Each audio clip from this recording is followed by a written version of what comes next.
Halo semuanya, selamat datang di Link Space Podcast by Link Productive. Nah, kali ini kita masih bersama dengan Pak Rodi. Sekarang kita akan membahas sharing alumni ya Pak ya? Iya, sharing alumni dari Link Productive Link ya. Productive Pak ya. Betul Pak.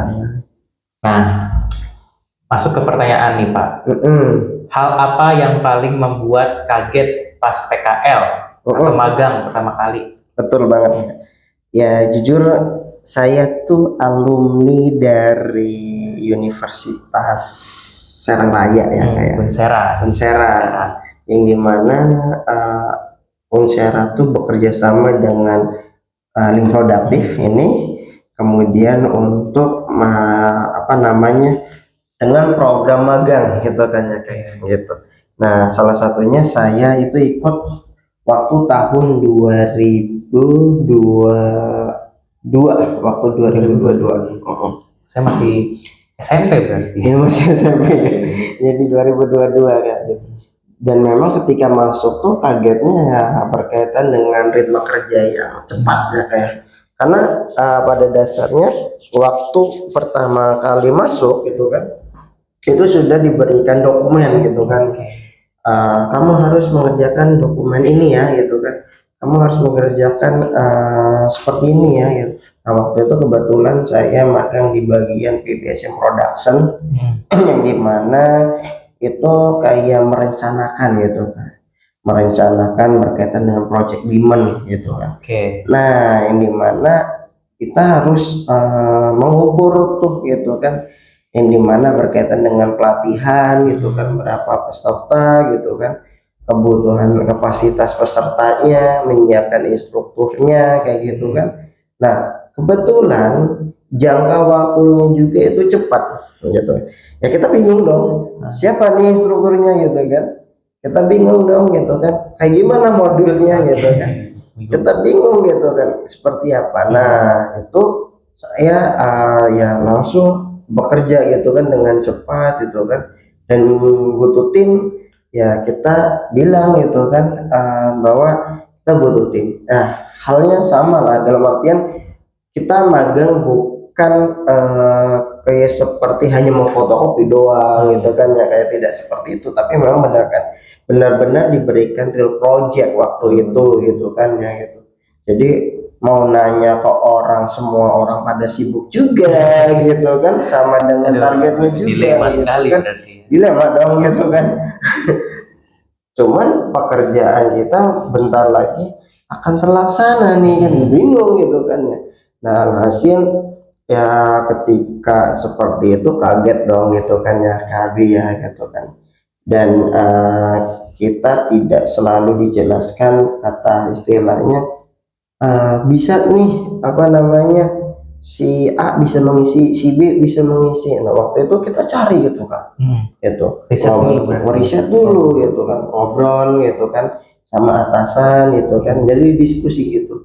Waktu itu memang alhamdulillahnya ada gitu kan temannya atasan gitu kan, kita hubungin bisa bersedia menjadi pemateri. Nah itu udah lega, satu selesai gitu kan, karena dituntut untuk langsung bisa gitu kan menyelesaikan alur kerjanya gitu, menyelesaikan targetnya gitu kan ya. Kemudian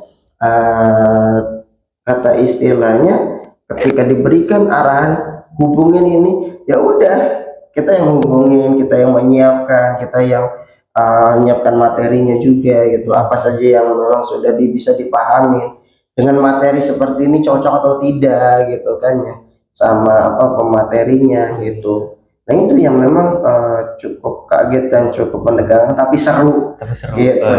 Seperti itu sih Kak gitu. Oke. Nah terus kalau kesalahan gitu pernah nggak Pak di tempat PKL gitu yang sekarang jadi bahan pelajaran penting? Betul banget sih. Yang memang waktu itu sangat jadi pembelajaran memang ini sih Kak. Ketika kita salah tanggap pemahaman sih gitu kan. Miskomunikasi gitu kan, itu yang memang sampai sekarang itu menjadi PR.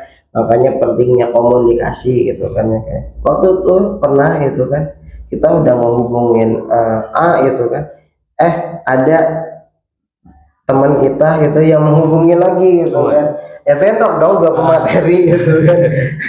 Alhasil yang datang dua gitu, ya udah mau pembahasannya sama gitu kan, waduh gitu, nggak enak banget gitu kan. Nah alhasil di situ kita menyesuaikan gitu kan dengan satu tema tapi beda pembahasan. Waktu itu cara rekrutmen itu kan di situ ada interview gitu kan, kemudian ada pembuatan CV gitu kan. Nah itu kita pecah gitu kan, yang memangnya awalnya satu pembahasan kemudian kita pecah jadi pembahasan CV kemudian pembahasan interview kayak gitu. Itu kita sampai pecah seperti itu kan. Jadi yang sangat menjadi pembelajaran penting itu adalah komunikasi yang baik gitu kan, ya kayak gitu. Dan satu lagi ada yang memang berkaitan dengan menunda pekerjaan gitu kan, akan numpuk gitu kan ya gitu. Ini belum selesai udah muncul lagi, selesai belum muncul lagi gitu kan. Kayaknya manusia sekali itu. Nunda ya benar. Apalagi kalau misalkan kita kan di link produk itu waktu PKL tersebut itu kan ya kita menyediakan pelatihan untuk siap kerja gitu kan. Pelatihan untuk upgrading skill gitu kan ya kayak. Nah yang dimana ketika hal seperti itu gitu kan, itu ya kita harus siapkan. Dan juga apa, pelatihan itu kita riset dari yang memang tren di mana pasti muncul lagi, tren muncul lagi gitu. Pelatihan digital marketing, pelatihan konten kreator, pelatihan affiliate marketing kayak gitu kan. Nah itu berarti kita butuh berapa banyak materi, berapa banyak modul. Nah itu yang terus kita kerja terus itu kan, kerjakan gitu kan. Belum lagi update berkaitan dengan SKKNI-nya gitu kan, dengan kebutuhan industri seperti itu kan gitu. Itu yang memang pada dasarnya ketika magang tersebut gitu kan ya kita menyesuaikan itu gitu Kak Abi, seperti itu. Menarik banget sih. Kesalahan tuh emang ya namanya juga manusia ya, banyak. Iya betul ya. Tapi ya kesalahan itu bisa jadi bahan evaluasi, harus jadi bahan pelajaran, jangan jatuh di lubang yang sama gitu ya. Iya betul banget gitu. Oke, lanjut nih Pak. Boleh Soft skill apa yang paling terasa manfaatnya di dunia kerja, Pak? Pastinya sih komunikasi ya kan. Komunikasi yang sopan, yang jelas gitu kan. Yang tadinya kita masih malu-malu gitu kan. Itu penting gitu kan ketika di dunia kerja kita harus komunikasi baik ya seperti itu.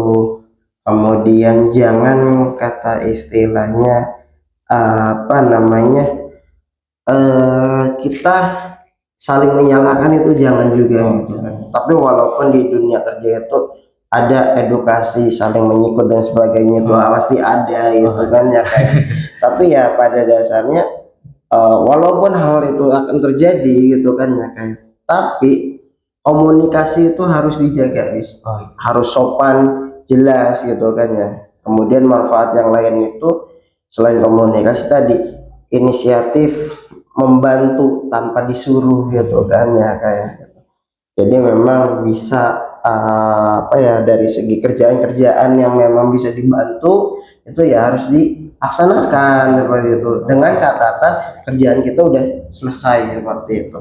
Nah serta kemampuan bisa mengatur gitu kan, manajemen waktu gitu, yang memang dari segi pekerjaan yang harus selesai cepat ya gitu kan. Kemudian dengan penyesuaian deadline seperti itu yang memang selalu diterapkan gitu pada dunia kerja kayak gitu Kak Abi. Oke.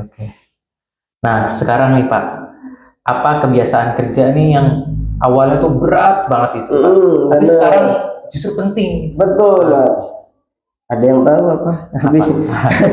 saya nggak tahu. Ya yang pastinya tentang disiplin waktu sih Kak. Bangun pagi ya Allah, itu berat sih, berat banget gitu kan. Apalagi semalamnya habis bergadang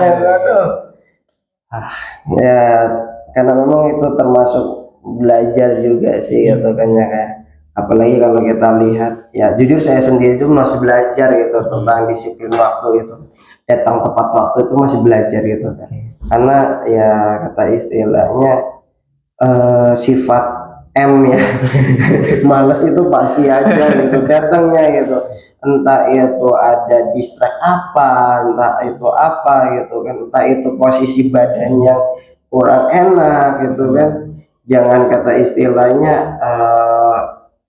capek banget gitu kan, nggak masuk lah, itu kan jangan juga gitu kan ya, itu tidak boleh gitu kan Kak. Jadi memang pada dasarnya datang tepat waktu ini suatu pembelajaran yang sangat penting gitu kan ya kayak gitu. Karena apa penting? Karena memang kata istilah banyak masih kerjaan-kerjaan yang harus dikerjakan. Dengan catatan tepat waktu itu kita bisa mengejar kerjaan-kerjaan tersebut seperti itu kan. Nah kemudian mencatat setiap instruksi Catat semua instruksi. contoh ketika ada arahannya A ya dicatat A gitu kan, jangan sampai ya tadi itu adanya komunikasi seperti itu. Dan juga bisa ketika sudah komunikasi dengan baik itu bisa melaporkan progres pekerjaannya kayak gitu kan. Nah dari membiasakan diri seperti itu gitu kan, itu bisa rapih dalam penerapan pekerjaan seperti itu. Jadi memang penting sekali gitu Kak HBA itu. Jadi datang tepat waktu, kemudian mencatat setiap instruksi gitu kan ya, kemudian melaporkan progresnya seperti itu. Nah sehingga tidak adanya miskomunikasi tersebut gitu. Misalkan progresnya masih ada nih yang kurang ya, kita komunikasikan lagi, Pak, misalkan ke atasan, Pak yang bagian ini belum ini misalkan belum ada instruksinya, boleh Kak dibantu gitu kan, disampaikan ke pihak eksternalnya kayak seperti itu. Itu. Agar nggak ada kesalahpahaman gitu. Betul banget gitu. Jangan artiannya kok ini belum beres-beres, dikerjain nggak sih? Padahal udah dikerjain kayak gitu kan. Tapi karenanya tidak ada komunikasi ya terjadi miskomunikasi itu ya salah paham. Betul. Kayak gitu. Oke, sekarang masuk ke pertanyaan terakhir nih Pak. Oke. Apa pesan dari Pak Royhuli nih untuk teman-teman kita yang nonton? Nah. Oke. Pesannya satu, jangan mengandalkan nilai. Kenapa? Kenapa itu? Karena nilai itu bisa diakalin. Oh iya, ya kan? Iya sih. Kita dekat guru, ya kan? Orang itu nilainya 95, 96, 100, aduh. 100 gitu kan. Nah, tapi yang memang pada dasarnya ketika memang terjun di dunia kerja gitu kan, yang memang harus disiapkan adalah biasakan disiplin. Gitu, biasakan disiplin. Kedua, harus berani bertanya. Untuk apa? Jaga komunikasi. Kayak gitu kan ya kayak. Cepat tanggap gitu. Yang tadi gitu kan, apapun dicatat gitu. Diingat gitu kan seperti itu. Nah, kemudian yang pastinya jaga sikap. Itu kan termasuk soft skill ya. Gitu kan. Jadi memang tadi yang tadi disiplin, berani bertanya gitu kan ya, kemudian cepat tanggap, dan juga berkaitan dengan jaga sikapnya, sopannya, itu kan memang kategori di soft skill ya kayak gitu kan. Yang memang soft skill itu harus lebih ditingkatkan kan gitu kan.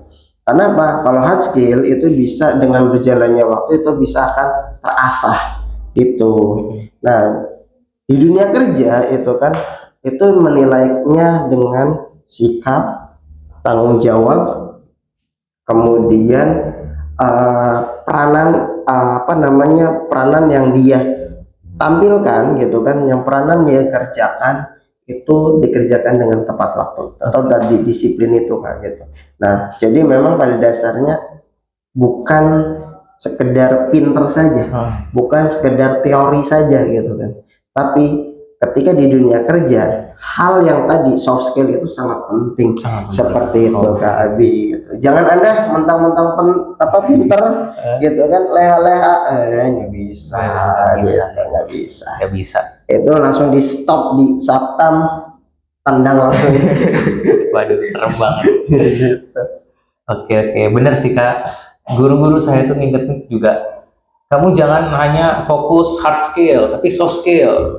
Apa Betul. soft skill itu ada di atas hard skill. Kan? Betul banget. Sampai di dinding tuh apa ada pentingnya soft skill, tapi hard skillnya kedua gitu. Iya, betul banget, Iya, betul banget.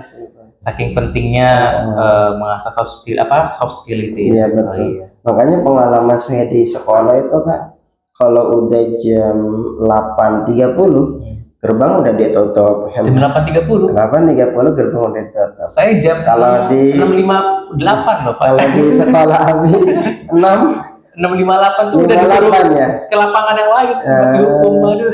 6.58 berarti jam 7 ya. Gitu. Karena jam 7 ada apel kan.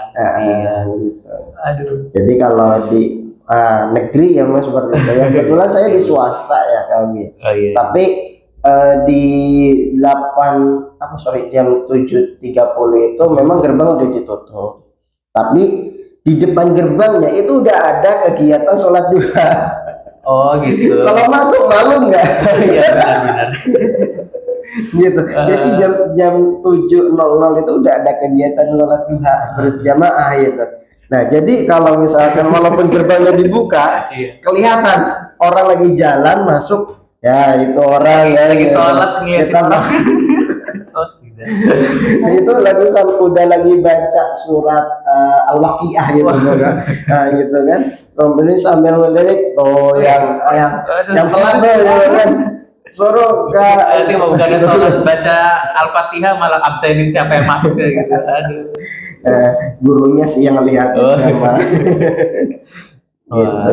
Jadi ya pada dasarnya ya perlu gitu kan ya. Ya itu jadi kebiasaan lah gitu kan. Jadi kebiasaan ketika kita disiplin, insya Allah akan kedepannya bisa disiplin dengan baik seperti itu kan. Oke. Oke Pak, terima kasih banyak untuk hari ini. Oke, hari ini cukup segini dulu kali. Kita lanjut di next video. Oke, dadah.